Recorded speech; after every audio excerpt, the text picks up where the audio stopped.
1 minute बस। हाँ, उसके बाद प्रश्नोत्तर लेते हैं। जी। सर इसमें अभी आपको और कुछ जोड़ने मेरे की ख्याल से बात हो? प्रश्नोत्तर में बाकी चीजें जोड़ लूंगा मैं। प्रश्नोत्तर जो आएगा ना, उसमें बाकी चीजों को भी जोड़ लेंगे। ठीक है सर, मैं सभी को एक बार म्यूट कर रहा हूँ।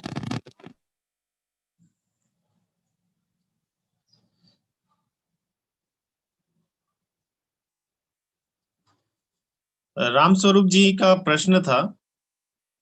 रामस्वरूप जी, आप अपनी बात को रख सकते हैं, अनम्यूट करें।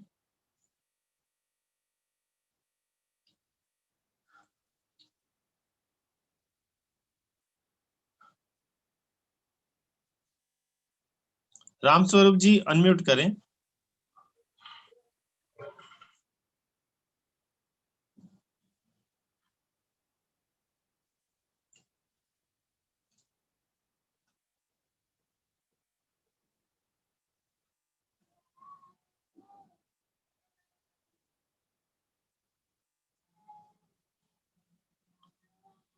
जब तक रामस्वरूप जी अनम्यूट नहीं होते हैं, जब तक हम आरटीआई नागौर से कुंदन जी हैं, उनको ले लेते हैं। कुंदन जी, आप अनम्यूट करके कहें अपनी बात, प्रश्न करें। कुंदन जी अनम्यूट करें।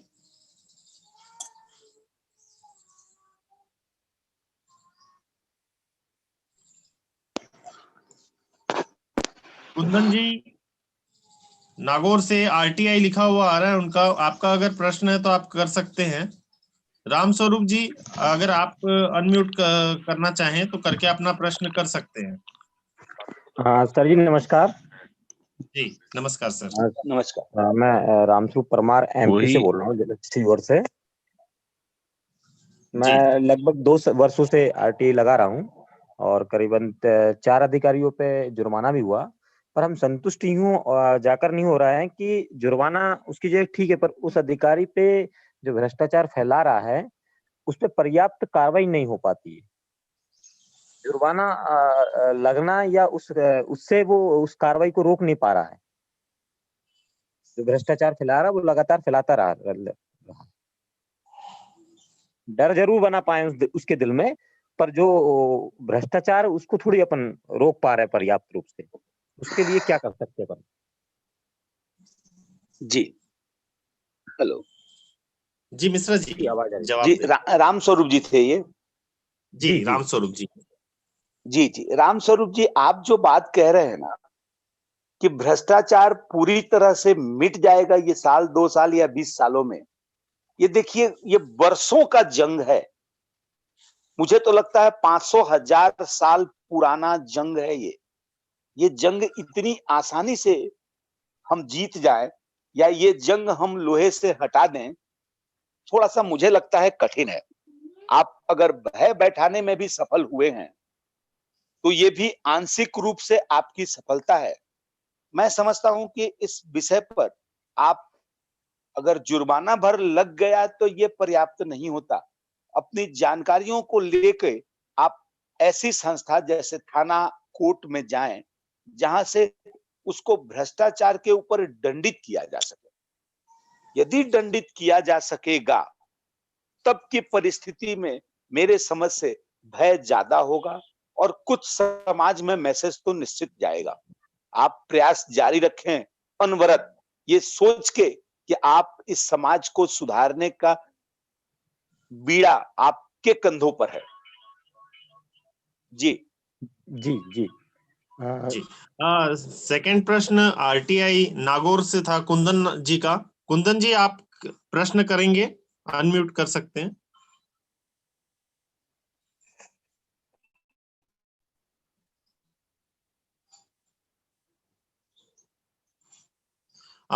UP consumer welfare, advocate KL Sharma ji, आपका यूपी कंज्यूमर वेलफेयर के नाम से आप अगर चाहें तो प्रश्न कर सकते हैं अपना, अनम्यूट करके प्रश्न करें। एक्चुअली जो अभी जी, मेरा प्रश्न ये है सर कि हम लोग जो भी कार्य कर रहे हैं वो व्यक्तिगत कैपेसिटी के माध्यम पर कर रहे हैं। यदि हम राष्ट्रव्यापी या प्रदेश व्यापी हैं और जब किसी के ऊपर कोई इस प्रकार का संकट आए तो हम मिलकर के सामूहिक रूप से उसका संघर्ष कर सकें और नई नई तकनीकों से हम इस जानकारियों को ला करके देश के हित में कार्य कर सकें, तो इसमें हमको सफलता मिल सकती है। इसमें मेरा आदरणीय मिश्रा जी से छोटा सा एक प्रश्न है कि हम कौन से ऐसे तरीके अपनाएं जिससे देश भर के आरटीआई एक्टिविस्ट एक मंच पर खड़े हो सकें और हम लोगों की सुरक्षा की जाए। जी जी, शुक्रिया। अच्छा प्रश्न है आपका और मुझे खुशी होगी इस प्रश्न का उत्तर देने में। देखिए, आरटीआई कार्यकर्ताओं को सुरक्षा देने का जहां तक प्रश्न है, वहां तक व्हिसिल ब्लोअर एक्ट ये पारित तो हो चुका है, लेकिन गवर्नमेंट इस पर रूल नहीं बना रही है, इसलिए ये समाज में प्रचलन में नहीं है, इसका यूज हम नहीं कर पा रहे हैं। रहा सवाल यूनाइटेड होने का, तो एक साथ सारे आरटीआई कार्यकर्ता यूनाइटेड हो जाएं, ये मुझे लगता है थोड़ा कठिन है और आसानी से सारे लोगों से संपर्क करना कठिन होगा।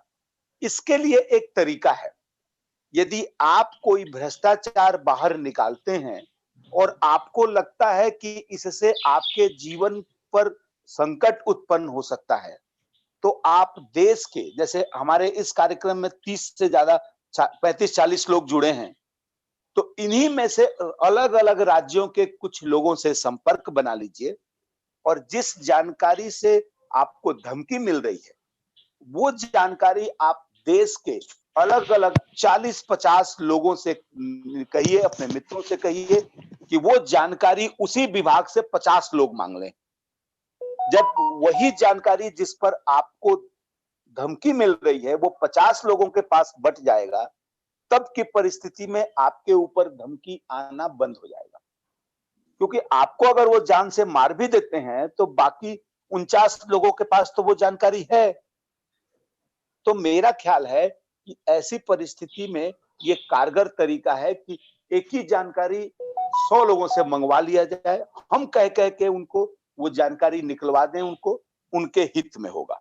इस पर भ्रष्ट लोग कंट्रोल होते हैं और धमकी और झूठे प्रकरणों में, झूठे मामलों में फंसा देने का काम बंद कर देते हैं। जी जी, संजय शुक्ला जी का प्रश्न है। संजय शुक्ला जी प्लीज अनम्यूट करके प्रश्न करें। सभी को नमस्कार। देवेंद्र जी, हमारे बीच में माननीय श्री शैलेश गांधी जी भी हैं। इस मंच के तरफ से मैं उनके नए वर्ष की शुभकामना देना चाहता हूं। जहां तक राजकुमार शर्मा जी ने बहुत सारी बातें कही, सभी साथियों की तरफ से हम भी जो है शैलेश गांधी जी को हम स्वागत करते हैं और उनको नव वर्ष की शुभकामनाएं देते हैं।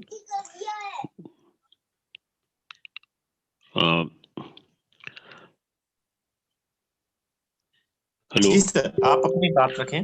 सर, अभी हमने जो सुना, मैं राज मिश्रा जी का भी सुना और लोगों की भी बात सुन रहा हूं, तो अभी लोगों के पास में एक ही चिंता है कि हम लोग कैसे जुड़ें और हम लोग कैसे बचें। तो मेरा इसमें सुझाव है कि जुड़ने के लिए हम लोगों को किसी को कुछ देना होगा और लोगों से कुछ लेना होगा। ये कार्यक्रम हम लोग एक चालू करें, कुछ दो और कुछ लो। तो देने के लिए मेरे पास में सिर्फ प्रोत्साहन है और लेने के लिए उनके पास में आई हुई सूचना है। अगर आवेदक अपनी सूचना हम सबों को देना शुरू कर देता है, जो सूचना मांगने जा रहा है और जो उसको मिल रहा है, वो सूचनाएं हमें देना जा रहा है, तो हम लोग उसको प्रोटेक्ट कर सकते हैं अपने अपने तरीके से।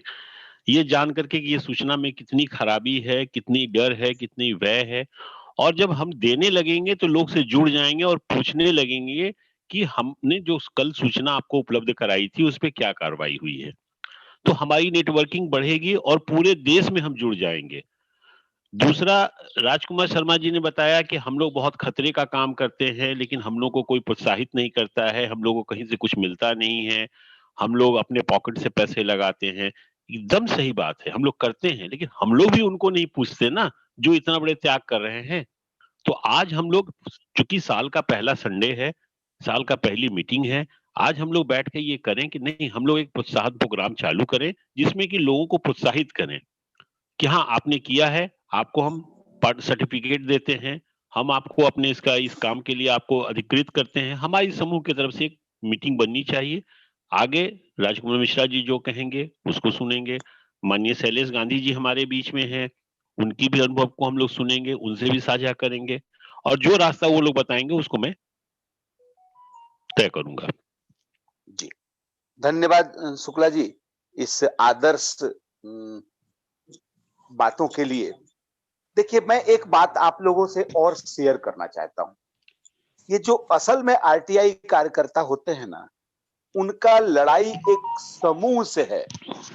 अभी जो भाई साहब पूछ रहे थे प्रश्न कि हम कैसे बचाव करें, आपका युद्ध एक बहुत बड़े समाज से है, बहुत बड़े समूह से है।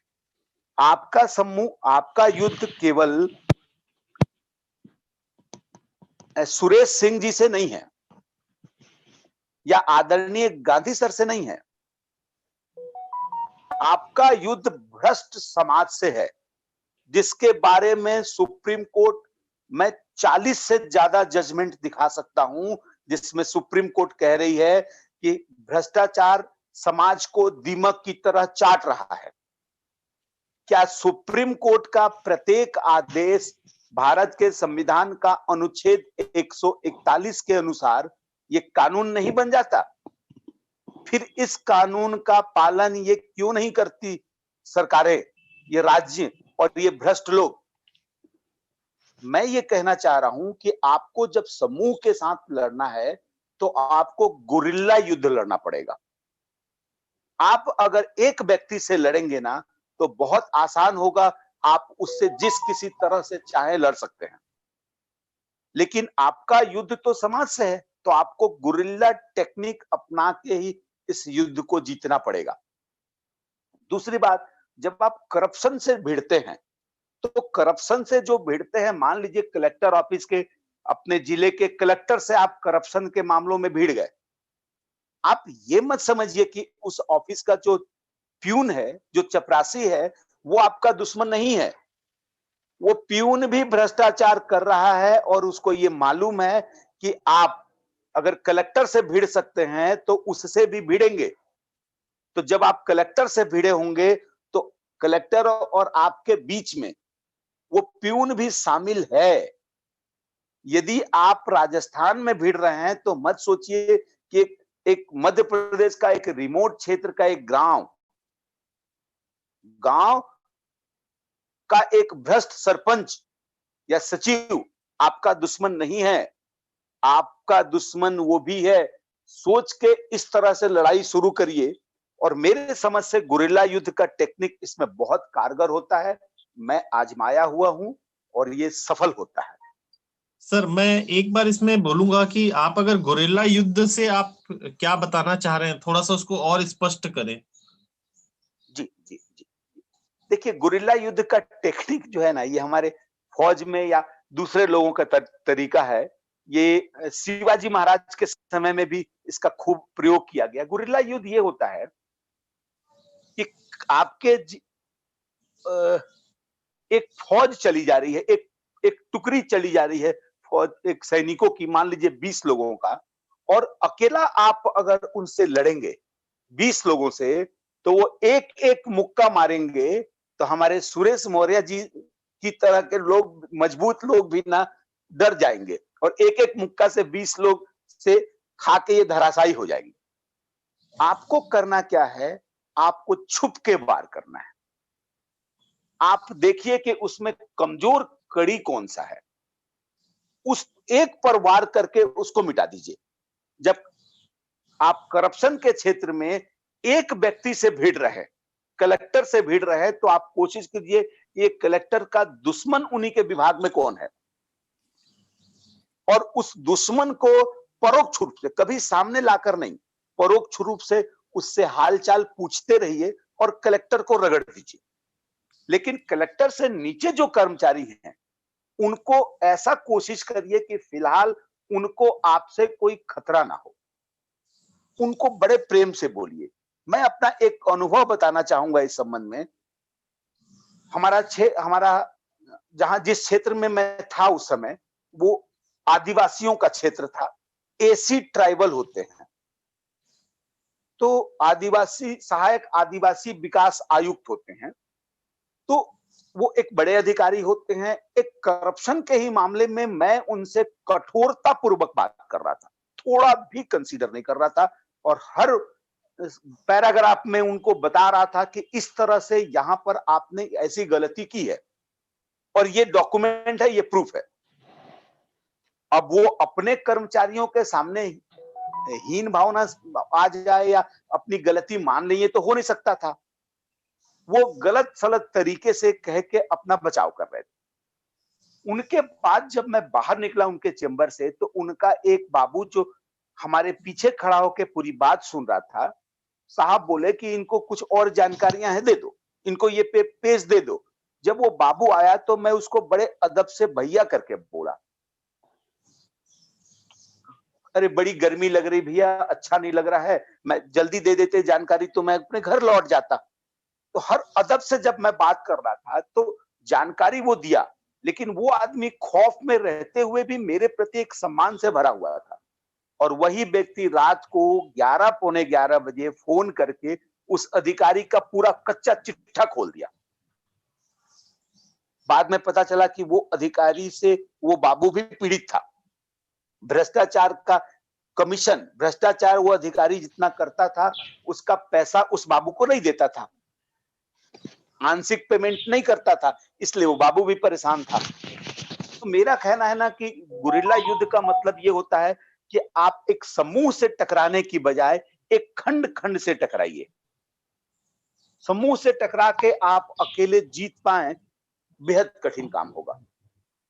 जी महेंद्र कुमार जी, आपका प्रश्न लेना चाहूंगा, क्योंकि गांधी जी हमारे साथ जुड़े हुए हैं और हम उनके इस विचारों को, जो हम विचार आ रहे हैं, समस्या आ रही है, हम इनको कंक्लूजन गांधी जी से लेंगे। इसलिए जब तक मैं चाहूंगा कि हमारे कुछ और जो प्रश्न है जरूरी मित्रों के, वो आ जाए पहले। महेंद्र कुमार जी, कृपया आप अपना अनम्यूट करके अपना प्रश्न करें। सर, सबसे पहले तो सभी को नमस्कार और नई साल की शुभकामनाएं। और सर, मेरा एक छोटा सा ना सुझाव था। जी कहें। जैसे कि मैं खुद डिस्ट्रिक्ट लीगल सर्विस अथॉरिटी में काम कर रहा हूँ, जिसमें जिनके पास पैसे नहीं होते हम उनको वकील प्रोवाइड करते हैं, और वो वकील जो भी खर्चा होगा वो सब अपनी तरफ से करेगा और बिल बना के आगे अथॉरिटी में जमा कराएगा कि मेरा ये बिल हो गया है, तो वहां से पेमेंट हो जाती है। कहने का मतलब ये मेरा जो सुझाव है ये है कि बहुत सारे लोग ऐसे होते हैं जो हमारे आरटीआई कार्यकर्ता, वो ये सोचते हैं यार मैं कोर्ट में जाऊं तो जाऊं कैसे, मेरे पास पैसे नहीं है, हाई कोर्ट में जाऊं तो जाऊं कैसे, मेरे पास इतने पैसे नहीं है। तो यही मेरा एक छोटा सा ये सुझाव था कि जिला विधिक सेवा प्राधिकरण का जो भी पास में ऑफिस हो, इस बारे में एक बार वहां से राय जरूर ले लें। अगर कोई भी ये सोच रहा है कि मेरे पास पैसे नहीं है तो एक बार वहां जरूर जाए। सर, मेरा बस इतना ये छोटा सा सुझाव था। और 156(3) में मैं खुद अपने ही ऑफिस से मैंने 3 केस अब मैंने डाल दिए हैं। बहुत अच्छा महेंद्र जी, इस सुझाव के लिए शुक्रिया। जी जी जी। सुरेश मौर्य जी, आप अपनी कोई बात या प्रश्न रखना चाहते हैं? जी सर, मैं अपना एक सुझाव रखना चाहता था लोगों के सामने, शायद अच्छी लगे या बुरी लगे मुझे पता नहीं, लेकिन रखना चाहता हूं मैं ये। जैसे मेरा कोई सूरत से मैं हूँ, गुजरात से, हमारे क्षेत्र की जो समस्याएं हैं वो समस्याएं जैसे मैं अपने ग्रुप में शेयर कर देता हूँ और उसके ऊपर मैं कोई आरटीआई कोई भी एप्लीकेशन नहीं करता हूँ। जो बाकी मित्र हमारे अदर स्टेट से हैं, अगर उस पर वो कार्रवाई करें तो उसमें मेरे को जान का कोई खतरा भी नहीं रहे और कार्रवाई भी अच्छे ढंग से हो। ये मेरा एक सुझाव था और मेरी अपनी राय थी सर ये। हाँ, तो सुरेश मौर्य जी, आप मेरे नाम से लगाइए, घबराइए नहीं। गुजरात से उनको जोधपुर आने में बहुत समय लगेगा और मैं उनकी ऐसी तैसी करने में बहुत सक्षम हूँ। आप लगाइए मेरे नाम से। नहीं तो सर, जैसा जो भी जानकारियां हैं मेरे पास में लोगों को साथ में शेयर कर देता हूँ। जैसे अपने अपने राज्य से लगाते हैं तो उसमें फिर क्या है, लोकल में ये सब जानकारी यहाँ पर मिलती रहती है और उसका जो कार्रवाई भी करते हैं हम। तो आरटीआई के थ्रू जो भी आप जानकारी मांगोगे, जो भी काम होगा वो अदर स्टेट से होगा। आप तटस्थ रहिए, आप बिल्कुल सर भी तटस्थ है ही हम सर, तटस्थ हैं हम सर। मैंने ट्रैफिक पुलिस की एक कंप्लेन की थी ट्रैफिक पुलिस की कंप्लेन की तो उन्होंने 2-3 बार मुझे बुलाया, मैं उनके वहां गया ही नहीं। तो फिर वो क्या किया कि मेरे घर पर आए, मेरे पिताजी से साइन करवा के ले गए, ठीक है, और उन्होंने ये लिख दिया साहब कि शिकायत का निस्तारण कर दिया, उनके पिताजी से बात कर ली। तो मुझे पता था पुलिस तो बदमाश है। मैंने वापस रिप्लाई में प्रति उत्तर लिखा कि एडिशनल एसपी और मैं जाब्ता लेकर सिविल ड्रेस में और कुछ वर्दीधारी मेरे घर आए, मेरे बुजुर्ग जो 70 साल के ऊपर के पिताजी हैं उनको डराया धमकाया और मेरी अनुपस्थिति में उनके साइन करवा कर ले गए। अब ऐसी की तैसी हो गई, मैंने तो ठेठ डीजी को शिकायत कर दी इस मामले में। अब वो पुलिस वाले अभी तक चक्कर ही निकाल रहे हैं कि साहब हमने तो देखा, हमने करवा दिया। मैंने कहा भाई पिताजी से साइन करवाया ना, उनसे निवेड़ लो मामला, कंप्लेन तो मैंने की थी, मेरे पिताजी ने थोड़ी की थी। तब से वो मेरा बहुत ध्यान रखते हैं। अब जब भी मैं जिस रास्ते से निकलता हूँ उनको पता है 4 से 5 बजे के बीच में ऑफिस से आता हूँ तो वो पूरा रास्ता ही क्लियर करवा देते हैं, वहां कोई गाड़ी पार्किंग में नहीं होती। बहुत अच्छा भवानी शंकर जी, बहुत अच्छा।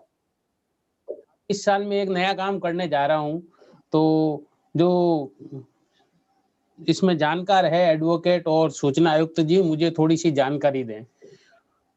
जो लोग सूचना अधिकारी सूचना नहीं देते हैं और उसके बाद आदेश होने के बाद सूचना देते हैं या 30 दिन बाद सूचना देते हैं, तो उस कारण राजकोष को जो व्यय लगता है और चंपत लगती है और नुकसान होता है, क्या उसके लिए धारा 409 आईपीसी में लोक सूचना अधिकारी के विरुद्ध मुकदमा दर्ज करवाया जा सकता है क्या? मैं इस संबंध में कार्रवाई कर रहा हूं मुकदमा दर्ज करवाने की, कृपया मुझे इस बारे में जानकारी उपलब्ध करावे। भवानी शंकर जी, आपका ये प्रश्न आदरणीय गांधी सर से उत्तर सुनना चाहेंगे। गांधी जी, अगर आप अनम्यूट करके अब इस मंच में कुछ कंक्लूजन्स और बातों को रखें अपने, तो हमें बहुत मार्गदर्शन मिलेगा सर, प्लीज सर। ये जो स्पेसिफिक सवाल है भाई साहब का कि आईपीसी में इसके सामने प्रोग्रेस किया जा सकता है या नहीं, वो आई थिंक आजमा के देखना पड़ेगा। अब तक मैंने सुना नहीं है कि ऐसा कोई सक्सेसफुल हुआ हो कि सरकारी नौकरी करते हुए, क्योंकि हमें ये भी समझना चाहिए कि सब सरकारी नौकरों के साथ पीछे हम पड़ जाएंगे तो देश चलाना असंभव हो जाएगा। और ईमानदार सरकारी अफसर भी होते हैं, उनसे गलती भी होती है, तो एक्ट क्रिमिनल एक्ट गिना जाए तो फिर शायद तकलीफ होगी, ऐसा मुझे लगता है। बट कोशिश करके देखिए क्या होता है। मगर ओवरऑल अगर एक बताऊं, मेरे हिसाब से कुछ स्टेप्स लेने की जरूरत है जिससे जड़ मूल से ये प्रॉब्लम कम हो। 100% सॉल्व कभी नहीं होगा, समाज कभी परफेक्ट बनता नहीं है, मगर अभी जो इतना करप्शन है, अभी जितना गलत हो रहा है, उसको कम करने की हमारी मंशा होनी चाहिए, हमारी अटेम्प्ट होनी चाहिए, और वो आरटीआई के जरिए हो सकता है। अब 2-3 मुद्दे की बात करूंगा। एक तो आरटीआई यूजर्स पे जो अटैक होते हैं सूचना मिलने पे या सूचना मिले पहले, उसके बारे में क्या करना चाहिए। मेरे ख्याल से एक सेंट्रल कमीशन में हमने एक रेजोल्यूशन पास किया था कि जिसपे भी अटैक होता है आरटीआई की वजह से या आरटीआई के सवाल पूछने की वजह से या किसी की मौत होती है, तो ऐसी कंप्लेंट कमीशन के पास आए तो तुरंत कमीशन सब सूचना वेबसाइट पे डालने का ऑर्डर दे दे। अगर ये सचमुच में अमल होता है देश भर में, तो मेरे ख्याल से अटैक्स कम हो जाएंगे, क्योंकि फिर तो ये होगा कि अगर अटैक किया किसी को तो उसकी सब सूचना तो वेबसाइट पे आ जाएगी।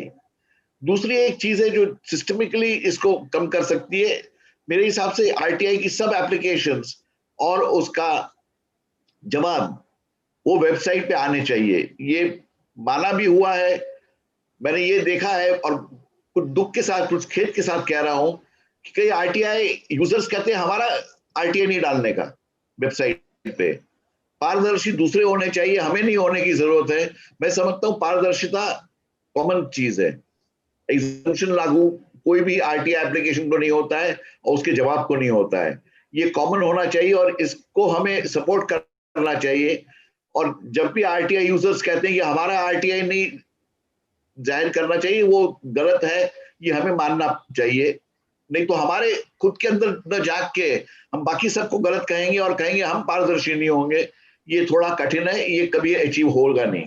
और लोग भी हमें यही गलत नहीं, मतलब ये समझेंगे कि ये लोग पारदर्शिता की बात तो करते हैं और समाज का हर तबक्का ये कर रहा है, कोर्ट्स भी कर रही हैं, गवर्नमेंट ऑफिसर्स भी कर रहे हैं, पॉलिटिशियंस भी कर रहे हैं। सबसे बड़ी खेद की बात तो यह है कि हमें खुद को तो साफ सुथरा रहना पड़ेगा, पारदर्शी बाय एग्जाम्पल रहना पड़ेगा। अगर हम पारदर्शी बाय एग्जाम्पल नहीं है तब ये कठिन है कि हमारी बात कोई सुने या माने। दो चीजें और जोड़ना चाहूंगा। कमीशंस में, आयुक्तों में बहुत टाइम लग रहा है, 1 साल 2 साल 3 साल, और हम चुपचाप सह रहे हैं, हमें कोई परवाह नहीं है। जब तक ये रहेगा आरटीआई कानून का अमल कठिन रहेगा, क्योंकि ये टाइम के अंदर सूचना मिलने वाला कानून है। मेरे हिसाब से कमीशंस को 1.5 महीना, 2 महीना, 3 महीने के अंदर सब निर्णय लेने चाहिए, या एटलीस्ट 95% निर्णय लेने चाहिए 3 महीने के अंदर, और वो करवाना मुमकिन है। 2 हाईकोर्ट के जजमेंट हैं, कलकत्ता हाई कोर्ट और कर्नाटक हाई कोर्ट, की 45 दिन के टाइम बाउंड निर्णय लेने चाहिए आयुक्तों को। उन्होंने 45 डेज कहा है, 45 डेज ना सही 60 डेज हो, 90 दिन हो। हमने महाराष्ट्र कमीशन को यहाँ पे लीगल नोटिस भेजी थी, उन्होंने जवाब नहीं दिया। हमने ये कहा कि एक हाईकोर्ट के निर्णय है, और हाईकोर्ट के निर्णय जब केंद्रीय कानून के बारे में होते हैं तो पूरे देश भर में लागू होते हैं वो निर्णय। उन्होंने जवाब नहीं दिया तो हमने हाईकोर्ट में याचिका डाली है। रिक्वेस्ट कर रहा हूं आप सबसे कि अपने अपने राज्यों में ऐसी लीगल नोटिस भेजिए। मुझे आप चाहे तो मैं चैट बॉक्स में मेरा ईमेल आईडी डाल दूंगा, मुझसे कहिए, मैं आपको हमारा लीगल नोटिस भेज दूंगा, पीआईएल भी भेज दूंगा। तो अगर हर अलग अलग राज्यों में हम करें, शायद इसका सिस्टमैटिकली कुछ फर्क पड़ेगा, ये मुमकिन है। और चीजों को जड़ मूल से, सिस्टम से कैसे ठीक करना, ये सोचना चाहिए। इंडिविजुअल आदमी भ्रष्ट है, गलत है, बहुत सारे लोग गलत है जैसे हमने कहा, मगर हकीकत यह है कि समाज के अंदर मेरा ऐसा अनुमान है कि 5-7% ऐसे होते हैं जो गलत काम ही करेंगे, कुछ भी कर लीजिए।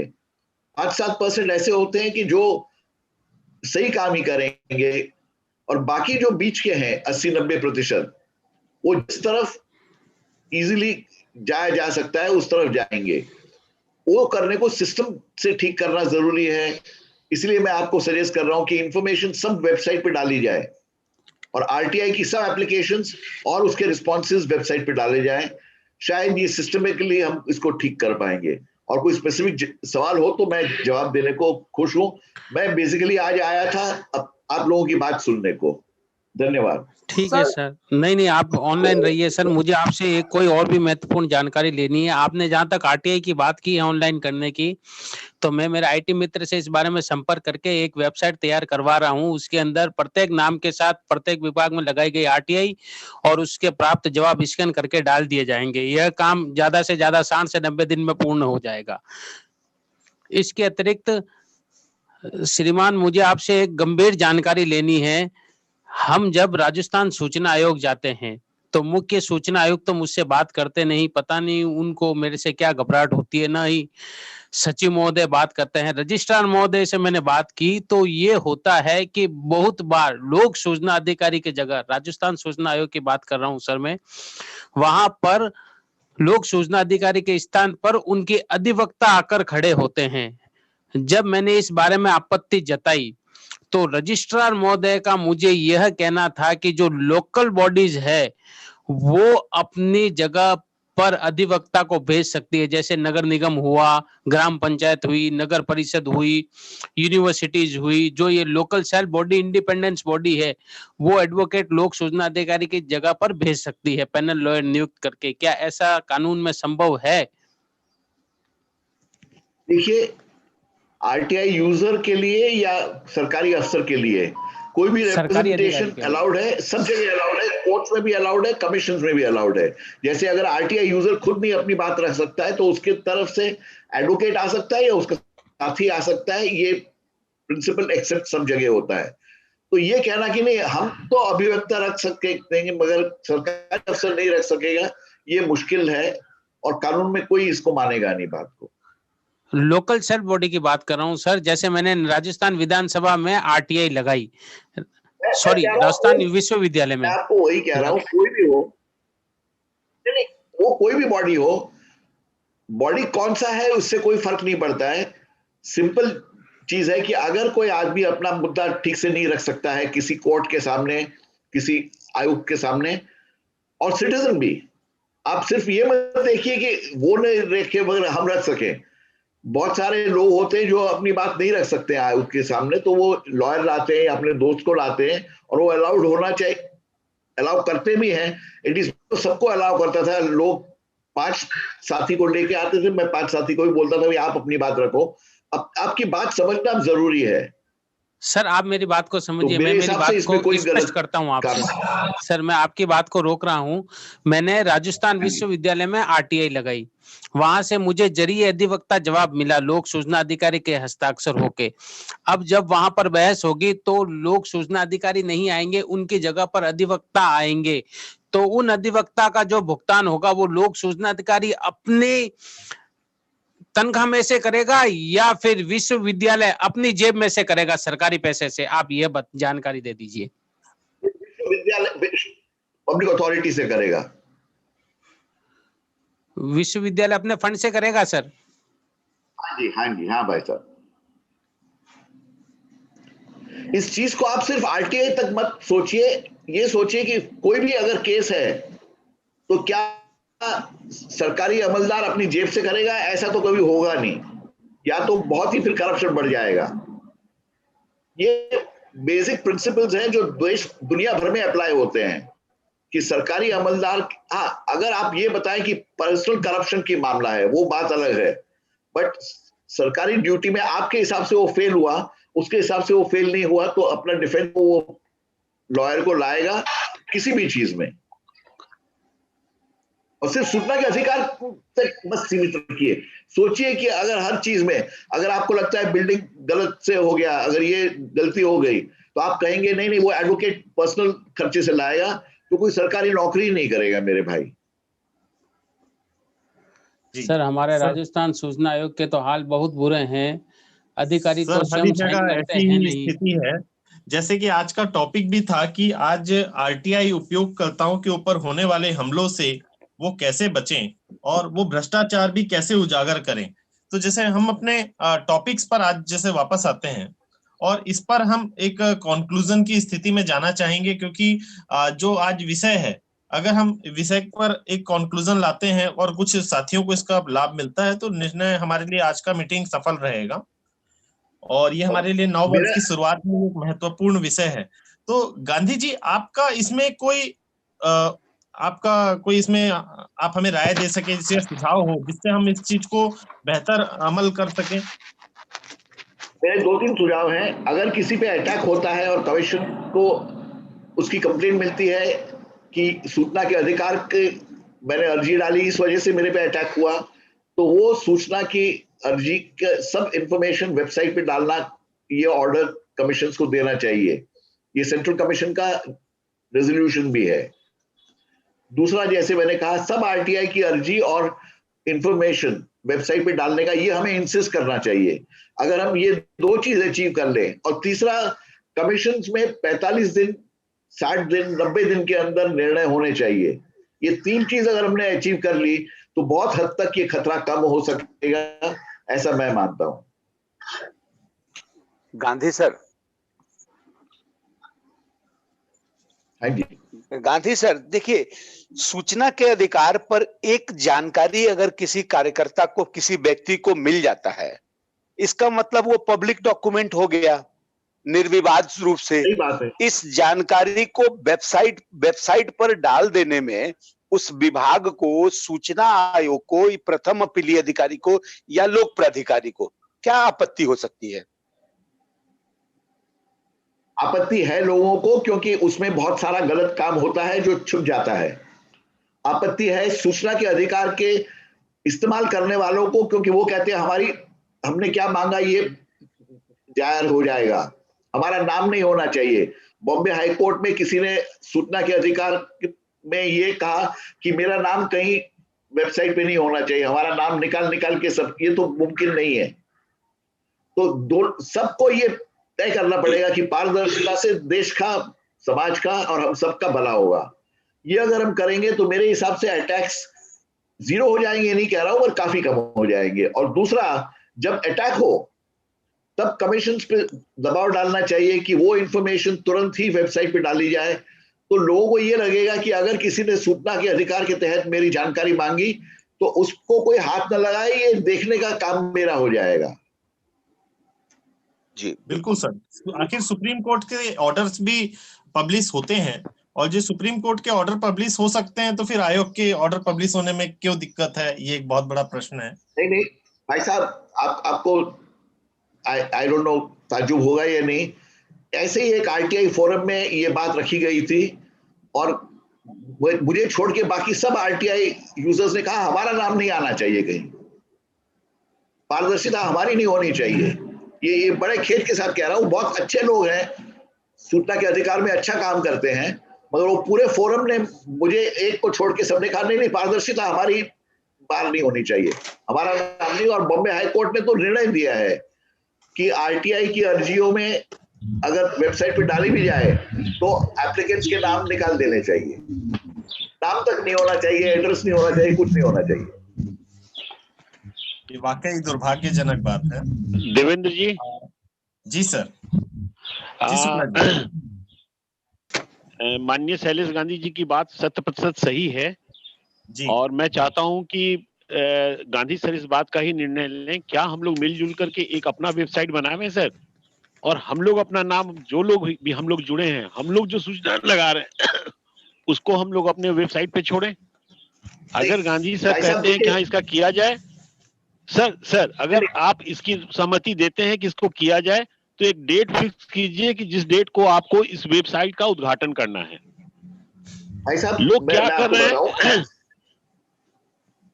मेरी बात सुनिए, ऐसे में 2 वेबसाइट्स की इनॉग्रेशन कर चुका हूं मगर वो चलती नहीं है। हकीकत में ये होना चाहिए कि हर डिपार्टमेंट को, हर पब्लिक अथॉरिटी को सब आरटीआई एप्लीकेशंस और जवाब वेबसाइट पे डालने चाहिए, ये हमें जोर लगाना चाहिए। सर क्षमा करेंगे, हमारे स्टेट का बिहार का वेबसाइट बंद हो गया 3 साल पहले, और हम लोग कहते कहते आजीज हैं, लेकिन यहाँ की सरकार जो है कुछ सुनने को तैयार नहीं है। कोर्ट जो है सर, कोर्ट में जाने का मतलब होता है कि लंबा खींचना, मामला अभी तक वेबसाइट का पड़ा हुआ है सर, ठीक है। बहुत सारी मामलाएं हैं जो कि आयोग से जुड़ा हुआ है, जो कि कोर्ट में पड़ा हुआ है। यहाँ पे जो आयुक्त की बहाली होती है एज पर नॉर्म्स नहीं होती है सर, उसके खिलाफ में भी मैंने आवाज उठा रखी है। मैं सारा कुछ आपको दिखा सकता हूँ, बता सकता हूँ, लेकिन सर मेरा ये गलत तरह से होती है, ये मैं आपको बताऊं, सब आयुक्तों की सिलेक्शन कोई नॉर्म्स पे होती ही नहीं है। मेरी नियुक्ति भी कोई नॉर्म्स के नहीं, तुक्के में हो गई थी। जी हाँ सर, वही कह रहा हूं मैं। तो मेरा ये कहना है सर कि हम लोग एक पैरेलल अपना जो हम लोग जुड़े हुए हैं, आरटीआई के लोग जुड़े हुए हैं, हम लोग मिलकर अपने खर्चा से एक वेबसाइट की शुरुआत करना चाहते हैं जिसपे कि हमने जो सूचना मांगी है या मुझे थ्रेटनिंग आ रही है उसको हम पारदर्शी बनाते हैं। हमारे पास में नहीं सर, तो आप बतावें, आप एक डेट बतावें जिस डेट को इसका उद्घाटन करना है, और आप ही से कराना चाहता हूं मैं।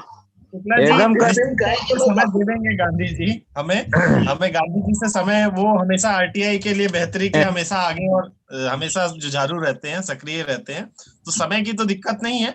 हाँ, लेकिन इसमें हम एक बेहतर प्रयास कर सकते हैं। अगर आप प्रयास करें और इसमें कुछ अच्छी सफलता ला सके तो निश्चित तौर पर हम सबके लिए बहुत बढ़िया होगा।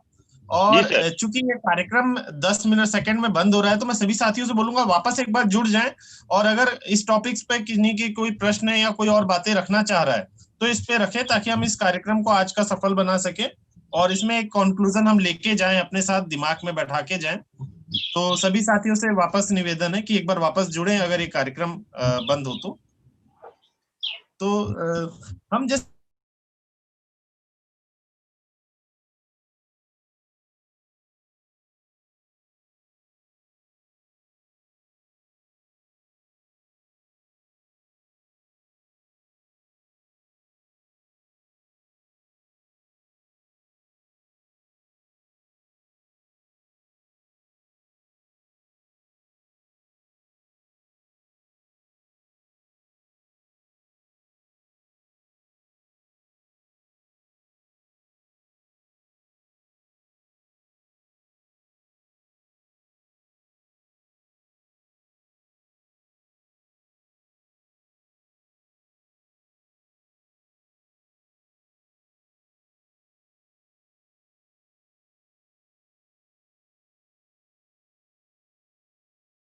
ने, जैसा कि गांधी जी ने मुद्दा उठाया, उसी मुद्दे को लेकर आज उन्होंने एक मीटिंग भी रखी हुई है, जूम मीटिंग, जो वह कभी कभी हर सप्ताह में लेते रहते हैं।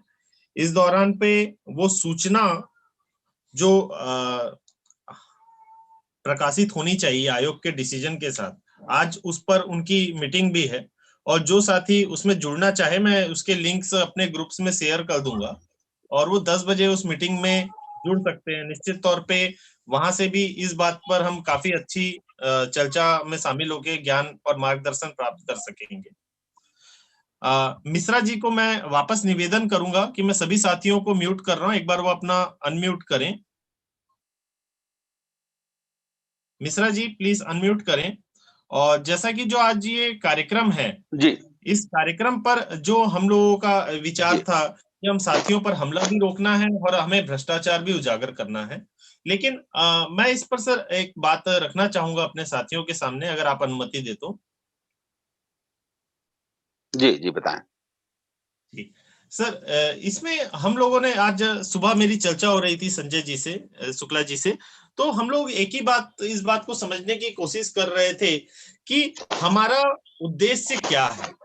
हम आरटीआई जो लगाते हैं, हमारा उद्देश्य क्या होता है। हमारा उद्देश्य अगर हमारे सिस्टम्स को बेहतर बनाना है, जो लोगों के लिए बेहतर लोक कल्याण से जुड़े काम को अच्छे तरीके से कर सके और बेहतर तरीके से कर सके, तो ये हमारा उद्देश्य होता है। लेकिन आगे जब हम बढ़ते जाते हैं तो ये उद्देश्य कहीं ना कहीं एक ईगो का स्थिति ले लेता है, जिसमें हम पर्टिकुलर इस बात को टारगेट करने लग जाते हैं कि उस विभाग ने मुझे जानकारी नहीं दी, या उस अधिकारी ने मेरे बीच में काम पे अड़ंगा लगाया या सूचना पे रोक लगाई, मुझे परेशान किया। और हम जो है अपने उद्देश्यों से भटककर निश्चित तौर पे उसके ऊपर जुर्माना लगे, उसको दंड हो, इस तरफ में भागने लग जाते हैं, जो कि हमारे उद्देश्य से हमको भटकना ही इस सूचना के मिले हुए अधिकार का हमारा सबसे बड़ा जो नुकसान पहुंचा है हमें, वो ये है। ऐसा हम लोगों ने एक विचार इस बात को सामने लाया, और हम लोग, मुझे मेरा निजी तौर पे ये मानना भी है कि ये कहीं हद तक हम लोगों को अपने राह से नहीं भटकना चाहिए। अगर हमें सूचना नहीं मिल रही है तो हम जो पर्सनल ग्रीवांसेस क्रिएट कर लेते हैं, पर्सनल इश्यूज, डिस्प्यूटमेंट क्रिएट कर लेते हैं, इन सब से बचकर हमें अपने फोकस पर ही लगा रहना बहुत जरूरी है। और हमें अपने लक्ष्य को भी बहुत ज्यादा भटकाना नहीं चाहिए। अगर हम पर्टिकुलर किसी सब्जेक्ट्स पर बेहतर काम कर सकते हैं तो उन सब्जेक्ट पर हमको बेहतर से बेहतर काम करने की कोशिश करनी चाहिए, जिससे समाज को लाभ हो, जिससे इस आरटीआई का जो अधिकार हमें प्राप्त हुआ है उसका सही सफलता मिल सके। क्योंकि एक आपने एक बात बोली जो कि सबसे महत्वपूर्ण बात थी कि अगर एक भी साथी के ऊपर कुछ भी होता है गलत, या उसको कोई सफलता मिलती है या कोई असफलता मिलती है, या वो इस अधिकार का उपयोग करके भ्रष्टाचार को रोक पाता है, तो उसका असर उस एक आदमी को नहीं होता, देश के हर एक उस कार्यकर्ता या उपयोग आरटीआई के यूजर्स को होता है, जो इस तरह